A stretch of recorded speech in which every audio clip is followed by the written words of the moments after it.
CPM സംസ്ഥാന secretary MV ഗോവിന്ദനെതിരെ K Sudhakaran നൽകിയ മാനനഷ്ട case കോടതി തള്ളി.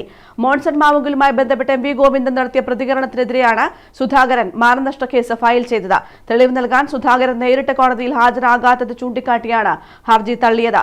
ഹൈക്കോടതിയിൽ അപ്പീൽ നൽകുമെന്ന് സുധാകരന്റെ അഭിഭാഷകൻ വ്യക്തമാക്കി.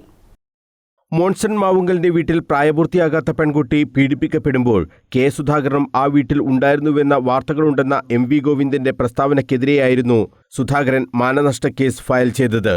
ജനപ്രതിനിധികളുടെ കേസുകൾ കൈകാര്യം ചെയ്യുന്ന കൊച്ചിയിലെ പ്രത്യേക കോടതിയിലാണ് സുധാകരൻ കേസ് ഫയൽ ചെയ്തിരുന്നത്.